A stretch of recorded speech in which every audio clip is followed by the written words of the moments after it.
Hey guys, how are you doing? I hope you're all doing okay. Well, today I wanted to bring a different type of battle. Today I took out the Atlanta, and with tier 7, I did get up tiered directly against tier 8s and tier 9s. Now, the interesting thing about this battle is you can already see here, it's a 4 CV game. There's the Implacable and the Shokaku from our side, and there's the Implacable and the Grab Zeppelin on their side. So this was going to be a very interesting match with so many CVs.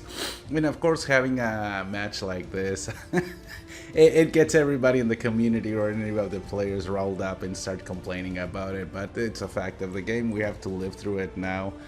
And also, like submarines, that will be a part of the future of the game. So we just have to adapt or move on to another game. But in my case, I love this game too much and I'll have to adapt. So where I got spawned directly here, I got spawned in the middle. I had a choice of going between left and right. Now I decided to go right just for the simple fact that there are more islands on this side, and it offers a greater chance of protection, especially when you're talking about a game that has 2 CVs on each side. And as you can see already there in the chat, people are already complaining about the 2 CVs, which you will continue to see that. Now, with this match and being the lowest tier here in such a delicate cruiser, which for me, I just love the fact that I got sent directly into a tier into a tier 8 and tier 9 match with Cleveland and the Alaska as the cruisers on the other side, and me and a tier 7 Atlanta. At least we had the Brindis on our side, but yeah, that was a completely unfair match. How can you put an Atlanta against a Cleveland and an Alaska? Don't ask me. That's Wargaming's way of saying it's a fair match. Okay. But regardless of the fact that they had better cruisers than our side, thanks to mine, I decided to go and still continue hugging directly all these islands, just keeping it safe, going in cautiously. The Implacable has already detected me. I started to pop up the AA, trying to get rid of all of these rocket planes because, as you can see, I was already targeted by 3 people, and that's the last thing you want to do, and especially on such a frail cruiser that has no heals. And also the Minnesota had already started shooting at me. Thankfully, because I turned, it missed. If I hadn't turned, most likely that would have been about half my health if I would have been lucky. Now, over there, as you can see, there's more torpedo planes going directly against the Brindis, the Mahan, and the Musashi there. And so I decided to go in there, started going directly a little bit more support, but I'm not in a hurry to get there myself. I wanted to get to that island where the Z31 is. Now, because that was, to me, that island in this map is a very good island for using cruisers here.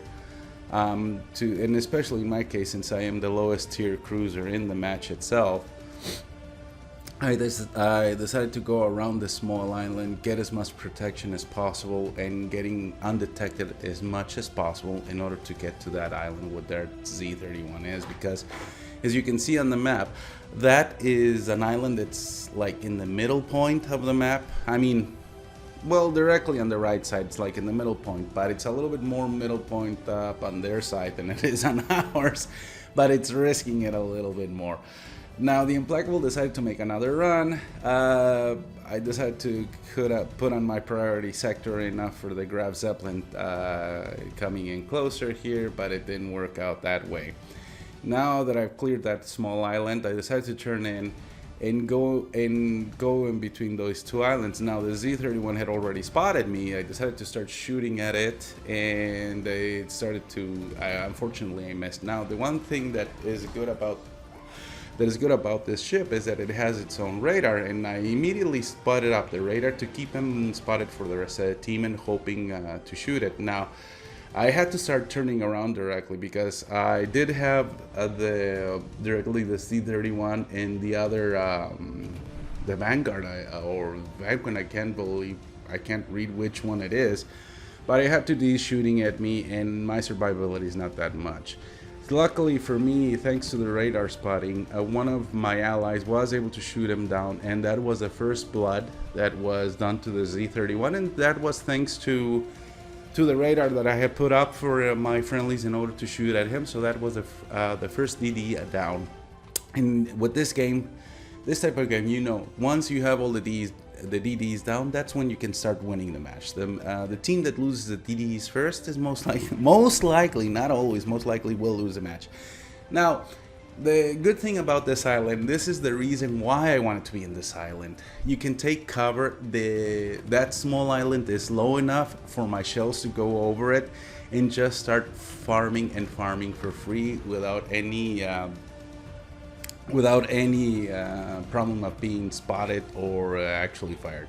Now here, with the shells I cannot do much damage, but what I am hoping for here is directly to start as many fires as possible on the Hyuga, because that's mainly what you want to do with this ship. I mean, some players do take AFI Chi on this one for better penetration, but really in reality, no matter how much penetration you put in, nothing will compare to a very nice fire on a battleship. And as you can see here, just by doing that, the points are already racking up. He's receiving damage, and he's not gonna stop that damage for anything. I decided to go a little bit back because I was watching that the Bismarck was already starting to come in, and if it would pop out directly of the island, I would have torpedoed it, because thankfully the Atlanta does carry torpedoes, which do hurt a lot, and it's a very nice offensive strike weapon it has for such a delicate situations. I'm not recommending you YOLO it. You YOLO with this ship. It's just if somebody sneaks upon you, you at least can torpedo them. Here, I decided to go a little bit further out, trying to risk it and get a little bit few more shots directly on the Hyuga. But I was going very slowly because I knew that there was the enemy DDD, the Bismarck, and they would start shooting me as soon as I was detected. And that was the aim of the game. Staying behind the islands and trying to remain as undetected as possible. I started to line up all my guns and I started to shoot up on the Hyuga, hoping to get another fire on him. And now, because the shells on the Atlanta, they do take a long time. I mean, a long time to travel, as you can see here. Luckily, the very first shell of it, of that salvo, started a fire.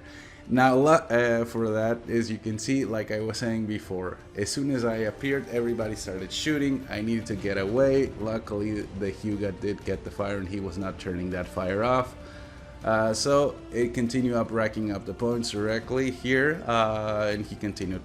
Now, here I went on the other side of the island, trying to get to the Bismarck and start shooting, trying to get a fire on him, since the Hyuga was already letting the fire go there. And I knew that in this flank, the Bismarck was actually holding up the Mahan in this.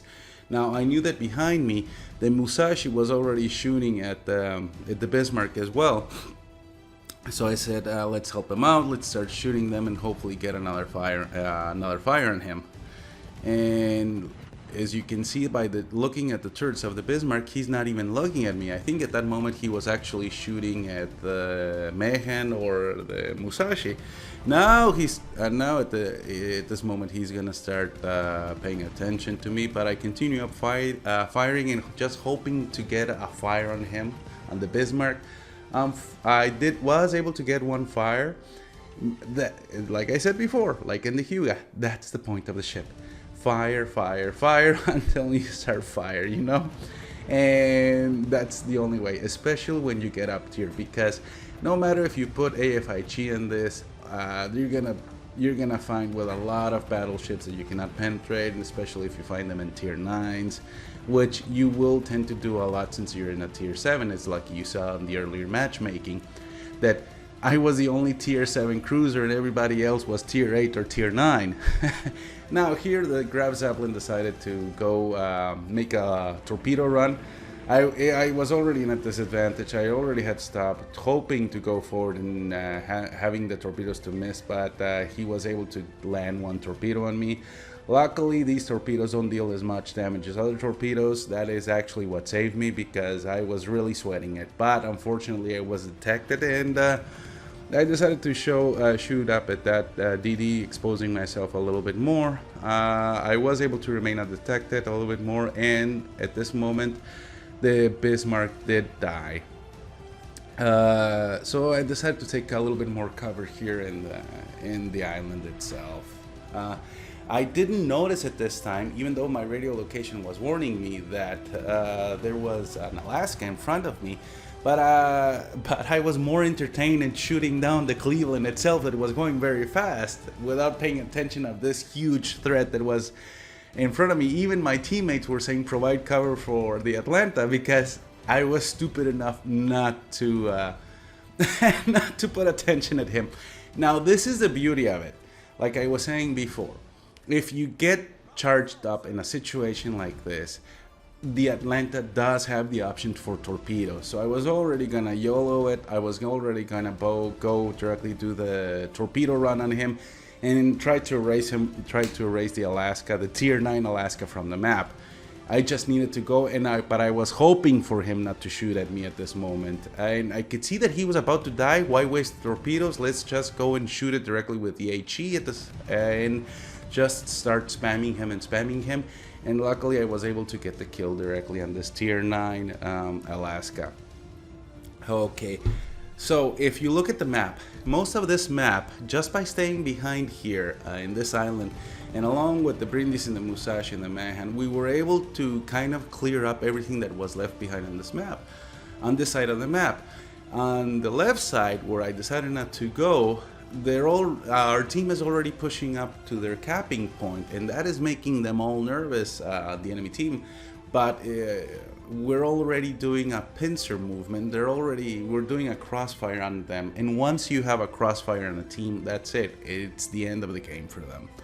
So between the team that's going for the cap and our side of the map, yeah, you can imagine that they're not gonna last that long.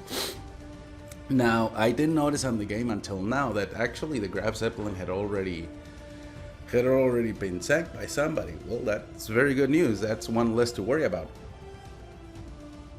Now, and so I decided to start going forward. Sorry about that.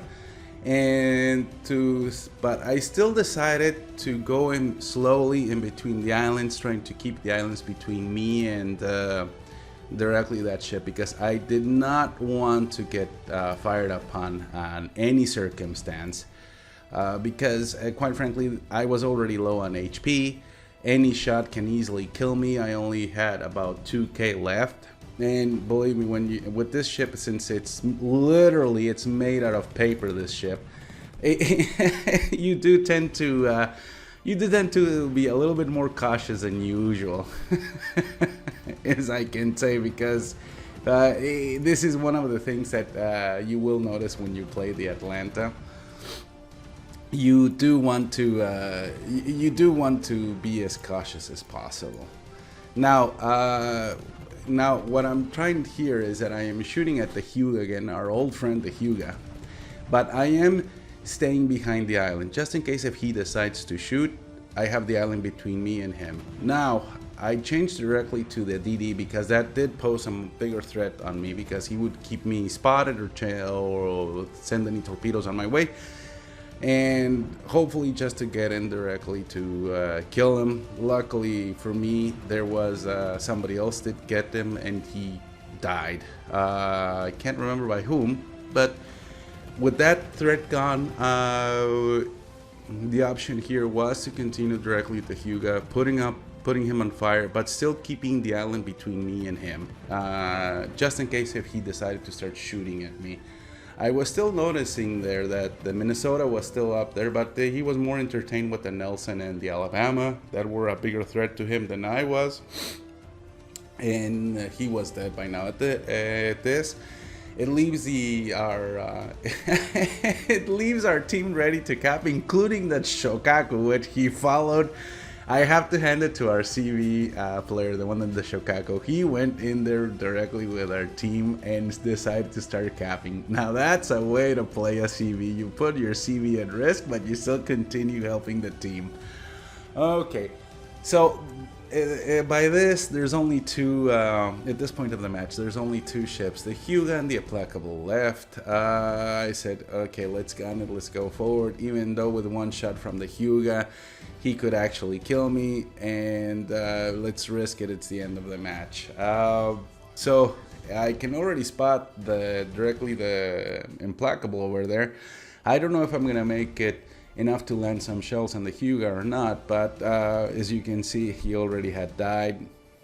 Too bad for that. So I had a clear run directly to go against the Implacable. There was there was nobody behind me. There was, in front of me that could start shooting at him.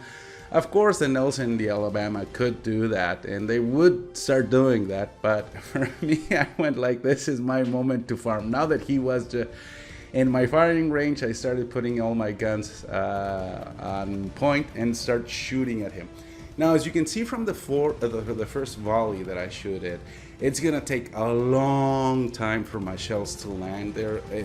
These are extremely floaty shells. They are good. They are very good to shooting behind islands, but aiming against CDs, it's a nightmare. It's completely a nightmare. It takes a lot of skill to do that, which I still haven't learned that much, to be honest. But at this, I am just happy farming the Implacable until it dies, and for me, just hoping to get the last shot before anybody else kills him with such low health. And when I saw this, I got the last kill. Thankfully, I was able to get it here. Now, let's go directly with the damage report here. In this match, I didn't do much. I only did about 61,000 worth of damage. I did land an astonishing number of 218 shells, shot down 19 airplanes, got 2 ships down, started 6 fires. But 6 fires out of 218 shells, that's a very, very low fire chance. But then when you're spewing that many shells, you don't see it, you don't feel it that much, you know. I was able, sorry about that. I was able to get 4,500 XP out of it. And because it was the lowest tier that I was in, I was bottom tier and I was doing damage, I was able to sink in directly the Alaska, did get my last shots, and the Implacable, which were higher tier ships. I did get the extra bonus from being bottom tier, and that's why I came in second place. Let's go with the detail report. Yes, I only did like 15k of damage to the Implacable, which I sank. I only did 3k to the Alaska, which I sank. So as you can see with this ship, I was just kill stealing everybody else. It wasn't that much directly. It was 31k against the Hyuga, the Bismarck only 10k, and so on and so on and so forth. So I did practically almost no damage. But this is what I can say about the the Atlanta itself. It's a very delicate ship to take out, especially when you get up tiered this much. Your main objective, this wasn't to show a game like an exceptional game, like an incredible game of killing, getting a Kraken or anything like that. No. The objective of this game was just to show that how to play the Atlanta is you just stick to an island, go around it, hug it like like that alien creature in the movies, at the face hugger itself. You grab the island, you never let go, and you use it for protection, and you use it against the enemies. The closer the island you can get it to the enemies, depends upon the situation. It could be better, but most of the times if you can get an island that offers you a very good cover and still manage to get your shells over it directly to the enemies, yeah, you can do it. Now, do I recommend the Atlanta? That is up to you. For me, I got it because I just wanted the experience of having one ship to spam a lot of HE. And since Smolensk is not available and you cannot get it anywhere, I just said, okay, let me get the Atlanta, you know? And it's fun. It's a very fun ship. It's one of the oldies out there, but it still is fun, especially when you get up tiered. And And yeah, I do recommend it. I like it a lot. If you pick it up, pick it up. You can also pick up the Flint for resources.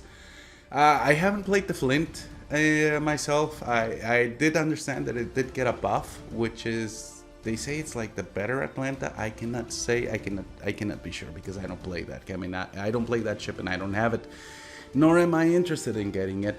If I get it one day, that's because I already gotten all the ships that I want to. And but for the moment, yeah, I do like the Atlanta and I do recommend it. And well, thank you guys. Like, dislike, subscribe, whatever you want, guys, and I hope you enjoyed it, and see you for the next video. Okay, see ya. Bye.